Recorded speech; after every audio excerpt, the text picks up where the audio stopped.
जब temperature -60 degree हो जाता है तो जीवन कैसा हो जाता है। आरजे कार्तिक एक्स्ट्राज में आपका स्वागत है। दुनिया का सबसे ठंडा गांव जिसका नाम है आईमेकॉन, जिसका नाम Guinness book of world record में रजिस्टर्ड है सबसे कम टेम्परेचर के लिए। ठंड में यहां पर minimum temperature -67.5 degree Celsius, -67.5 degree Celsius record किया गया है। ये वो गांव है जहां पानी के लिए लोगों के घरों में बर्फ को काट करके भेजा जाता है।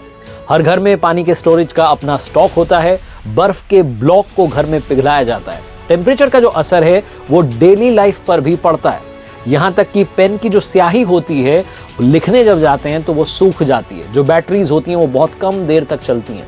यहाँ रहने वाले लोग अपनी गाड़ियों को दिन भर स्टार्ट रखते हैं क्योंकि उन्हें डर होता है कि अगर एक बार गाड़ी बंद हो गई तो शायद फिर दोबारा स्टार्ट नहीं होगी। अगर बात यहाँ के जानवरों की जाए तो यहाँ के घोड़ों और कुत्तों के शरीर पर फर होते हैं और उनका ज्यादा टाइम जो है वो बाहर बीतता है। याकुट घोड़े जो हैं वो छोटे होते हैं, उनमें ठंड में बचने की क्षमता अधिक होती है। उन्हें लोग मीट के लिए पालते हैं। पर्टिकुलर अगर इसी इलाके की बात करूं तो यहाँ प्लेन के टिकट काफी महंगे होते हैं। एक बार आने जाने में सैकड़ों पाउंड जो है वो खर्च करने पड़ते हैं। सोवियत युग का एंटो AN-24 विमान जो है वो अभी भी इस इलाके में इस्तेमाल होता है और खराब मौसम की वजह से यहाँ काफी एक्सीडेंट्स भी होते हैं, दुर्घटनाएं भी होती हैं। अब तक तकरीबन 6 दुर्घटनाएं खराब मौसम की वजह से वहां हो चुकी हैं। अब दूसरे सबसे ठंडे इलाके की बात करते हैं, रशिया का साइबेरिया, जहां आर्कटिक ब्लास्ट के बाद में टेम्परेचर -62 डिग्री सेल्सियस के नीचे पहुंच जाता है।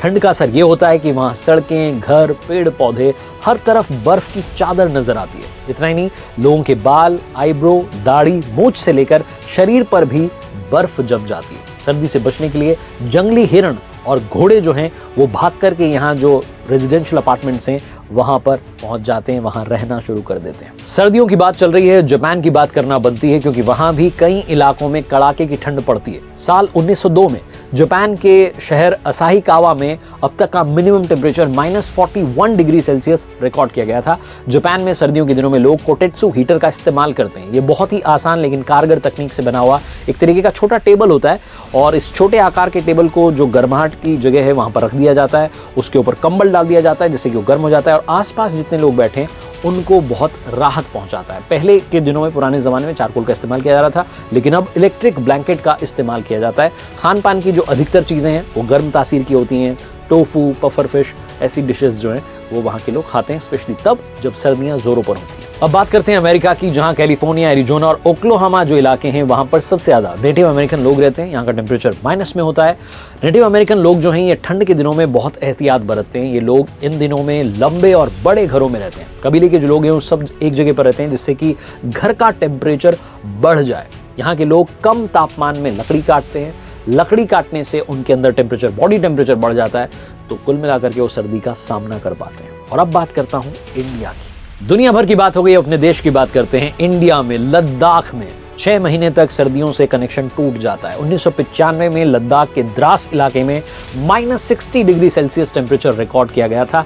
अगर अमूमन पिछले कुछ सालों की बात करें तो वहां पर माइनस टेम्परेचर रहता है कि -8 से -10 के बीच में आसपास तापमान रहता है। लद्दाख, जैसा मैंने बताया कि नवंबर के महीने से ही उस एरिया में सर्दियों की तैयारियां शुरू हो जाती हैं। खाना जम्मू से आने लग जाता है, खान पान के लिए ज़्यादा ऑप्शंस नहीं होते हैं, तो वहाँ पर गेहूँ, जौ, मक्का, ये जो व्यंजन है ये ज़्यादा मात्रा में खाए जाते हैं। इससे बने हुए बकरी और भेड़ का जो मांस है वो वहाँ के लोगों की डाइट में शामिल होता है। वहाँ के लोग ठंड में, सर्दी के दिनों में थुक्पा, चैंग, बटर टी और स्क्यू जैसी चीज़ें भी खाते हैं। इम्यूनिटी बढ़ाने के लिए लहसुन का सूप जो है उसे पीते हैं और उनका जो पहनावा है उसमें ओवरकोट जो है, वुलन ओवरकोट जो है वो शामिल हो जाता है, जिसे गौचा के नाम से जाना जाता है।